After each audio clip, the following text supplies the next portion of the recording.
Assalamualaikum warahmatullahi wabarakatuh. Perkenalkan, nama saya Dr. Lisa sebagai moderator pada hari ini. Bertemu lagi bersama saya untuk acara podcast rutin kita, Dok, yaitu di podcast Hermina Jatinegara. Yang pada siang ini, Dok, kita akan membahas mengenai perawatan gigi anak pada anak yang berkebutuhan khusus, Dok. Nah, untuk teman-teman, hari ini kita sangat beruntung sekali nih karena hari ini akan mendapatkan narasumber dari Dr. Gigi Henry Fayol, yaitu adalah spesialis kesehatan gigi anak yang berpraktik di Hermina Jatinegara. Oke, nggak usah lama-lama nih, Dok. Kita bahas yang pertama, Dok. Sebenarnya ada nggak sih, Dok, perbedaan antara kesehatan gigi anak yang tidak berkebutuhan khusus dan yang berkebutuhan khusus? Silakan, Dokter. Terima kasih, pertanyaan cukup bagus ya. Anak-anak normal atau dan anak ini sangat beda sekali. Pertama, kenapa? Anak normal aja sebenarnya itu juga susah, karena artinya dia masih belum tahu cara sikat gigi yang baik dan benar. Itu harus perlu interaksi oleh orang tua, apalagi anak kebutuhan khusus. Anak kebutuhan khusus banyak sekali kendalanya. Satu, dia anak kebutuhan khusus biasanya terapi. Terapi itu obat-obatan. Nah, obat-obatan itu kadang-kadang mengganggu juga untuk tumbuh kembang giginya juga. Terus kedua, dia untuk jangankan sikat gigi, untuk kegiatan hari-harinya susah. Dan ketiga, atensi orang tua rata-rata lebih ke arah untuk terapinya. Ke giginya enggak. Nah itulah, jadi sering banyak kehidupan yang paling keempat, yang paling parah, rata-rata hiperaktif.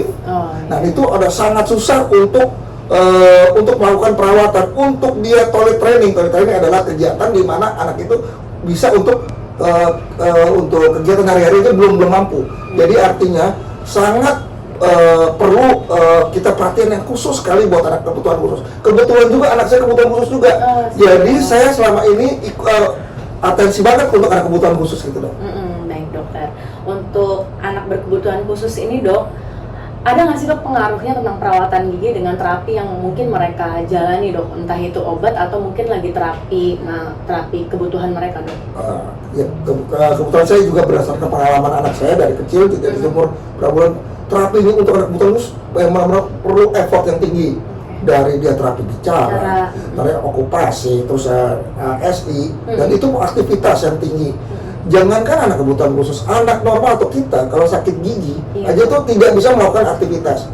Apalagi rata-rata anak-anak kebutuhan khusus itu dikasih obat-obatan yang sangat banyak sekali, yang untuk menekan hiperaktif lah. Jadi artinya, kebanyakan anak-anak kebutuhan itu khusus itu giginya sangat bermasalah sekali gitu.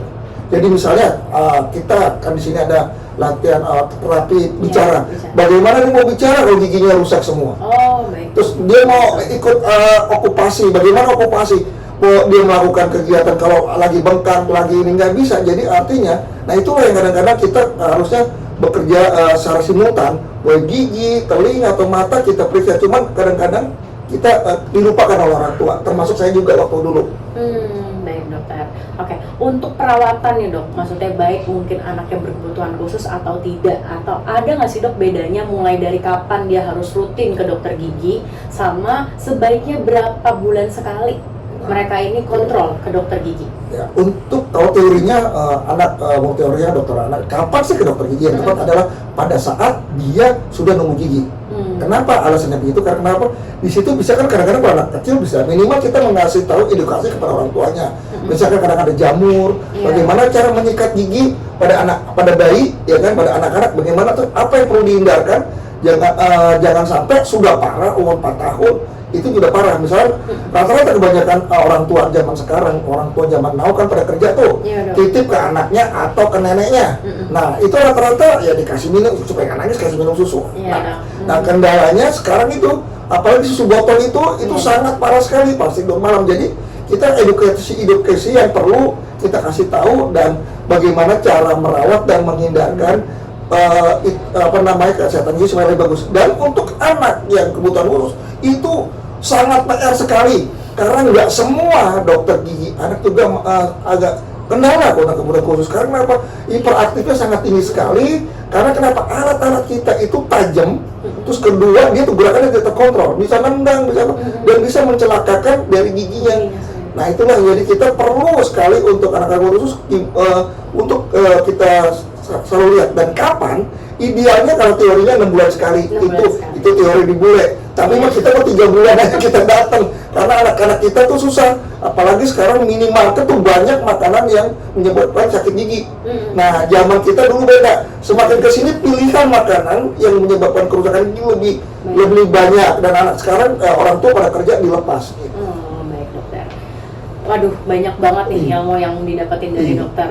Dok, untuk perawatan gigi dok. Nah, perawatan gigi untuk anak yang berkebutuhan khusus, untuk fokusnya dan apa yang harus dihindari, apa yang harus dilihat banget atau diperhatikan banget, apa aja nih dok untuk perawatan gigi di rumah dok? Jadi perawatan gigi itu ada segitiga perawatan gigi. Pertama dari orang tua, operator, dan orang tua dokter gigi, terus dari pasien sendiri. Nah, kita ada kendala untuk anak berkebutuhan khusus. Jadi peran orang tua dan dokternya. Jadi pertama juga orang tuanya juga untuk kebutuhan khusus harus mulai juga konsen juga terhadap giginya. Karena saya cukup ngerti juga rata-rata anak kebutuhan khusus itu orang tuanya pengennya anaknya bisa normal kembali, jadi gigi dan dilupakan. Terus kedua juga mereka berpikir, waduh, gimana anak saya untuk berubah gigi, kegiatannya tendang sana, tendang sini, dan mereka juga, saya yakin juga mereka pernah ke dokter gigi tidak semua terima. Karena kalau orang yang tidak mampu dari karena resiko tinggi, misalnya baru bergerak ditendang alat kita, terus kita mau nambah terus digigit. Nah, jadi itu kendalanya untuk orang tua. Jadi caranya gimana? Yang pertama kita harus konsultasi ke dokter gigi. Jadi kan jadi harusnya kita kan ada apa namanya untuk anak-anak terapi-terapi ada kerjasama. Jadi artinya kerjasama yang baik. Misalnya anak untuk terapi bicara, nah kita harus kasih tahu juga untuk kata-kata tertentu, huruf tertentu, gigi kan nggak boleh bolong atau goyang. Bagaimana dia mau bicara yang bagus kalau giginya lubang? Terus kedua, rata-rata anak-anak dengan kebutuhan khusus atau itu biasanya suka mulutnya suka banyak mengeluarkan air. Jadi ludahnya banyak. Itu anak saya juga gitu. Ada nanti ada fase jadi ngomongnya susah. Terus kedua, anak kebutuhan khusus kan dia tuh orang motornya nggak kuat. Nah itu biasanya itu jadi artinya kenapa? Jadi susah untuk masuk ke dalam alat, ke dalam mulut, itu sensitif sekali. Jadi akan muntah. Nah itulah jadi biasanya kita sebagai dokter gigi anak pertama kita harus kasih tahu dulu apa yang dilakukan untuk di rumah, secara sikat giginya. Terus kedua, apa yang nanti akan kita bisa dilakukan oleh dokter giginya. Rata-rata anak kebutuhan khusus kapan bisa dilakukan di poli gigi, kapan yang khusus gitu loh. Jadi ada grade-grade-nya tertentu, itulah yang mesti dikasih tahu, jangan sampai sudah parah baru datang. Karena orang tua juga lupa bahwa perkembangan otak dan badan dan semuanya itu perlu makanan yang sehat. Makanan sehat perlu gigi yang sehat. Kalau giginya nggak bagus, artinya ya pertumbuhan terganggu. Itu yang kadang-kadang suka dilupakan oleh anak kebutuhan khusus atau anak normal pada umumnya gitu. Baik dokter. Dok, mungkin sekedar bisa sharing dok, kalau misalnya untuk penanganan anak-anak yang berkebutuhan khusus dok, ini biasanya kalau misalnya mau dilakukan tindakan gimana dok? Maksudnya mungkin tindakan misal dok, maksudnya cabut gigi, apakah mungkin bisa dilakukan di poli atau mungkin ada cara lain dok? Mungkin menjawab pertanyaan-pertanyaan orang tua di luar sana tentang kondisi itu dok. Silakan dokter. Biasanya ya kalau yang kita sering melakukan di rumah sakit Hermina, pertama saya akan konsultasi dulu, saya lihat dulu grade keparahan dari anaknya, interaktifnya apakah bisa kooperatif, karena juga ada juga yang ringan ya, jadi kita lakukan dengan berapa kali kunjungan. Kita kasih contoh, kita bebat, jadi kita ikat, kita supaya tidak bergerak, ada tekniknya. Kita lihat dulu, tapi rata-rata kalau itu udah terapi sudah berat. Jadi artinya dan berat untuk kita lakukan, juga berat juga kerusakan giginya. Karena kenapa? Orang tua udah nggak aware di giginya, lebih aware untuk terapinya. Jadi biasanya kalau saya apabila dengan di poli tidak bisa, baru kita lakukan dengan bisu umum, narkosa. Jadi kita kerjakan semua gigi-giginya yang rusak, yang baik yang dicabut atau ditambal, sekali waktu. Nah, habis itu baru kita mengadakan terapi rutin. Dengan artinya kita merawat pasien tersebut dengan gigi-gigi sudah tidak rusak parah.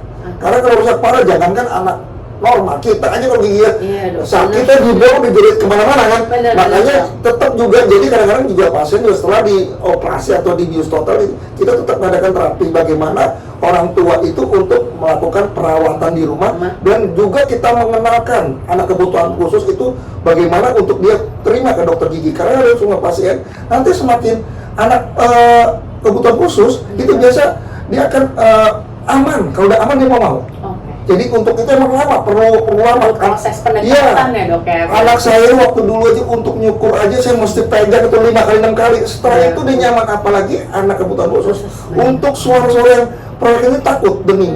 Makanya contohnya sebelum dia ke saya suruh nyalain rice cooker supaya dia melatih untuk kebersihan, karena kan saya masih ngebor. Iya, Dok. Ngebor. Terus kedua, jadi itulah jadi terapi-terapi yang ringan-ringan dulu, yang bagaimana nanti di poli yang terjadi itu kita kasih tahu, nanti baru kita lakukan. Jadi artinya harus dari awal. Bertahap. Iya, karena dengan minimal kalau awal masih kita pegangin, nanti kalau udah umur 9 tahun udah nggak bisa megangin, dokternya udah nggak bisa, akhirnya dibius total terus. Baik, gitu. Dok. Ya. Aduh, banyak banget nih sahabat Hermina yang udah dijelasin sama dokter Gigi Hendry Fayol. Yang terakhir, Dok, mungkin, Dok, apa sih, Dok, tips dari dokter untuk mungkin nggak hanya anak berkebutuhan khusus aja nih, Dok, untuk semua anak ya, Dok ya. Gimana cara untuk menjaga kesehatan gigi, Dok? Dari mungkin cara maksudnya cara menyikat gigi dan sebagainya sampai makanan-makanan, boleh, Dok dijelasin. Jadi ini pertanyaan yang bagus nih. Beda nih kalau saya lihat, jadi semakin kesini zaman now ini semakin susah. Kenapa? Trennya beda. Waktu zaman orang tua saya ditunjuk tangan begini, sikat gigi, nurut. Nah, sekarang tarsok. Akhirnya tidur ya, Dok? Tidur. Terus kedua, sekarang minimarket pilihan makanannya banyak. Coklat, ciki, energinya banyak tuh, pilihannya banyak. Ketiga, orang tua yang muda-muda pada kerja, biasa dititipin nenek atau sama mbaknya. Nah, itu biasanya kalah, apalagi nenek. Apapun dikasih buat yang penting diem. Jadi zaman itu banyak yang giginya rusak. Jadi artinya tetap peran orang tua harus ada, yang minimal dipegang sehari sekali disikat gigi. Baik, Dok. Terus kedua, gampang sih sekarang di zaman sekarang ini, di YouTube kan ada tuh. Kita tinggal buka aja YouTube. Jadi kalau saya gampang aja, kasih YouTube, kasih handphone di tablet, kita buka sikat gigi kayak di YouTube aja. Jadi artinya sekarang udah ada gampang untuk zaman sekarang untuk edukasi, tinggal buka Mbah Google ada. Jadi artinya ke arah situ lebih Oke. Wah, terima kasih banyak, Dokter, untuk bincang-bincang masalah kesehatannya di podcast Hermina hari ini. Untuk sahabat Hermina yang mungkin mau nih konsul langsung, bisa banget ya. Bisa dicek untuk jadwal praktek Dr. Gigi Hendry Fayol di mobile apps Hermina atau Halo Hermina. Oke.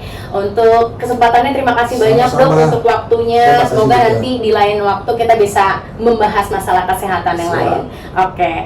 Sebelumnya terima kasih. Wassalamualaikum warahmatullahi wabarakatuh. Salam sehat.